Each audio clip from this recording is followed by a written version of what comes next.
The year is 1943. World War II rages across Europe, a relentless storm of fire and steel. Amidst the chaos, a small unit of Soviet soldiers, led by the battle-hardened captain Alexei Kovalev, receives a strange assignment. Their mission: occupy an abandoned village, a forgotten speck on the map deep within Eastern Europe.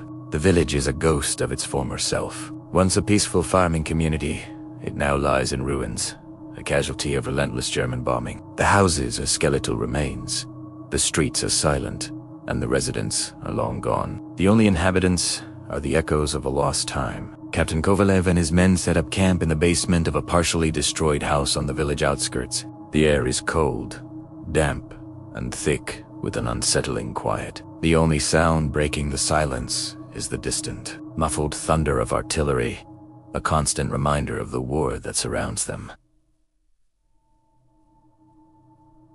Almost immediately, the soldiers feel a creeping unease. The silence isn't peaceful.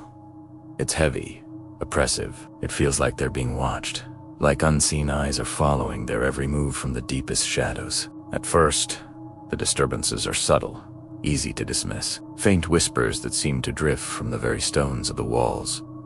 Unexplained noises that echo through the dead of night. Objects that move just enough to make you question your own sanity. Ivan, a young, impressionable soldier, is the first to truly hear them.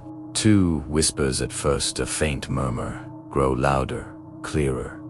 They are pleading, desperate cries for help. He tries to ignore them, blaming the endless stress of combat, the lack of sleep. But the voices persist, seeming to emanate from within the basement's ancient stone walls. The dread becomes a physical weight, a knot in his stomach that he can no longer ignore. One night, his nerves frayed beyond repair, Ivan finally confronts Captain Kovalev. He describes the voices, the oppressive feeling, the certainty that they are not alone. The captain, a practical man who has seen the worst of humanity, is skeptical. But the fear in Ivan's eyes is genuine, and Kovalev knows that in war, sometimes the greatest threats are the ones you can't see. He agrees to investigate.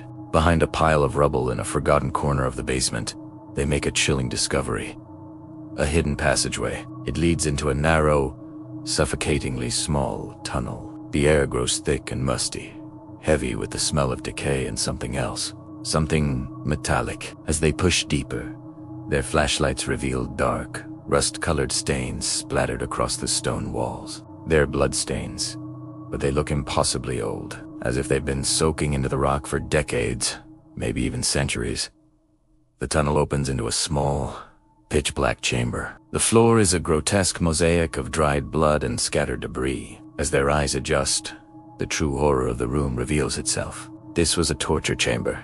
The remnants of its grisly purpose are everywhere: shackles bolted to the walls, rusted instruments of pain, and scattered across the floor, human bones. Scraps of tattered clothing cling to the skeletal remains. Carved into the walls are strange, unsettling symbols they don't recognize. A wave of nausea and terror washes over the soldiers. Something truly unspeakable happened here, long before the war ever reached this village.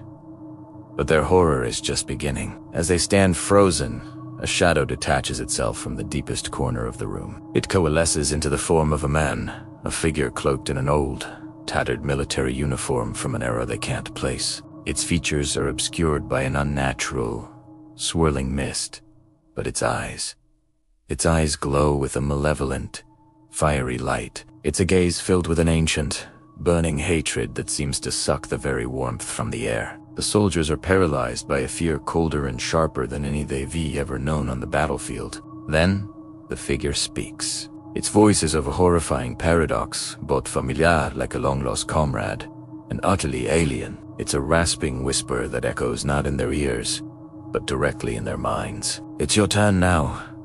Before they can even scream, the room begins to groan. The walls tremble, and the ceiling starts to collapse. Dust and stone rain down as the soldiers scramble back, only to find the tunnel they came from is gone. The very structure of the place is shifting around them, trapping them in a labyrinth of stone and darkness. They are lost in the cursed underbelly of the village. They run, their flashlights cutting frantic, useless beams through the oppressive black. But the shadows move with them, and the pleading whispers have turned into mocking laughter, echoing from all directions. They realize with dawning, absolute terror that this is no mere ghost. This is something ancient, something born from generations of violence and suffering. It's a malevolent entity, bound to this cursed land, an elemental spirit of war itself, feeding on the death and despair that has soaked into the soil for centuries. The entity toys with them, hunting them through the shifting maze. One by one, they are picked off. Their screams of agony and terror are swallowed by the darkness, their last breaths joining the chorus of whispers that haunt the ruins.